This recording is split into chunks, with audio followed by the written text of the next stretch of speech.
didukung oleh Kembali lagi di Metro Pagi, kita akan bahas lagi. Tapi kita sudah ada penelpon ya dari Riau kita. Dengan Pak Gafar langsung kita sapa. Halo, selamat pagi Pak Gafar. Semangat pagi Metro TV. Semangat pagi Pak Gafar. Semangat pagi, selamat pagi. Berkualitas kepada perguruan tinggi kita yang tercinta. Tapi saya selaku praktisi pendidikan di Riau mengamati saat ini perguruan tinggi kita itu kehilangan ruh, kehilangan karakter, terlalu bias. Mau kemana kita? Kalau dulu kita mengenal Link Engmet, dan juga saat ini bagaimana Pak Joko tadi menyampaikan ketersediaan, keterjangkauan, quality, dan juga masalah relevansi segala macamnya. Tapi nggak jelas. Saya bandingkan dengan Malaysia, UIA itu. Mereka jelas kemana.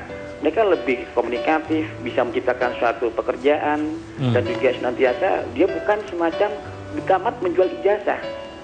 Kita jujur, banyak S3 kita yang cum laude, begitu dia lulus, dia jual ijazahnya, lamar kemana-mana. Bukan dia kreativitasnya dimunculkan. Baik. Alangkah bijaknya kalau mereka saat ini mulai mengarahkan, wujudkanlah pendidikan tinggi yang berkarakter. Mudah-mudahan ini terwujud. Baik. Bukan hanya sekedar wacana saja. Mari kita sama-sama bangun negara ini dengan mahasiswa yang berkualitas, yang berkarakter. Terima kasih. Baik Pak Gafar. Nah, untuk menjawab pertanyaan ini saya akan minta Pak Joko Santoso ya untuk menjawab. Silakan Pak, bagaimana pendapat Anda? Apakah benar perguruan tinggi kita saat ini kurang berkarakter begitu menurut Anda? Nanti dulu, jadi harus dilihat apa yang dimaksud dengan karakter itu sendiri begitu.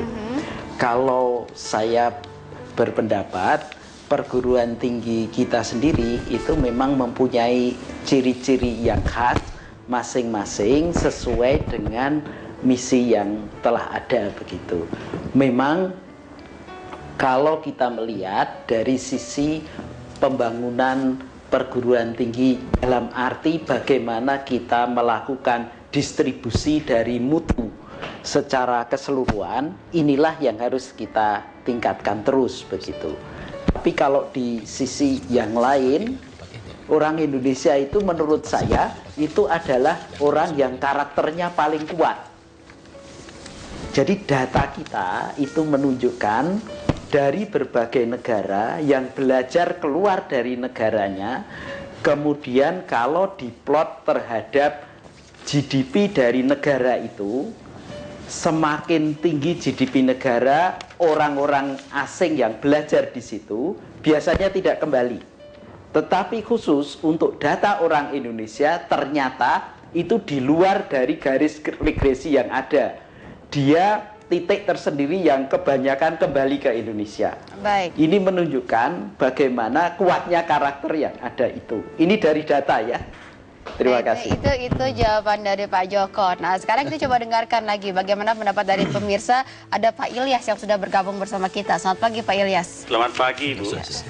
Begini, saya di Depok. Kalau boleh saya memberikan ada hal-hal yang sangat penting dan strategis sebenarnya perlu kita kembali kepada judul. Jadi bukan bagaimana kepentingan untuk peningkatan daya saing perguruan tinggi, tapi yang lebih penting adalah bagaimana daya saing bangsa. Barangkali itu yang paling penting secara strategis. Yang kedua saya akan berbicara masalah sistem.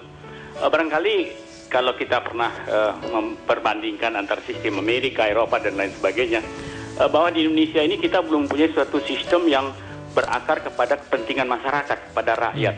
Nah jadi itu akan lebih banyak kepada perguruan tinggi. Tetapi kalau pada implementasinya tentunya kalau Pak Rektor dari UI misalnya bagaimana bisa memberi kesempatan-kesempatan yang luas kepada adik-adik yang cerdas dan pandai untuk bisa memperluas dan meningkatkan dia punya pengetahuan. Yang ketiga tentunya saya tadi tertarik dengan masalah anggaran. Barangkali memang betul 20% yang dibicarakan itu tersebar, tetapi at least ya setidak-tidaknya bagaimana kita bisa mengefisiensikan anggaran yang tersedia untuk kepentingan tujuan daripada bangsa kita sendiri, mencerdaskan dan seterusnya. Dan secara teknis tentunya di Universitas Indonesia misalnya banyak bidang-bidang sektor-sektor tadi Bapak bilangkan ilmu budaya dan lain sebagainya. Nah, bagaimana hal ini bisa terkait dengan tujuan-tujuan daripada perguruan tinggi kita di Indonesia. Jadi ada dua hal yang sangat pokok perlu kita lihat. Pertama adalah bagaimana kebijakan-kebijakan daripada pemerintah dalam hal ini mungkin dari perguruan tinggi Pak Joko secara sistem. Sistem mana yang ingin kita sampaikan. Yang kedua dari implementasi bagaimana dari Pak Rektor UI bisa memfasilitasi kepentingan-kepentingan. Baik Pak Ilyas, kami sudah menangkap maksud Anda. Selamat pagi. Silakan kita akan jawab setelah pariwara berikut ini. Ya nanti silakan Pak Gubernur menjawab saat lagi.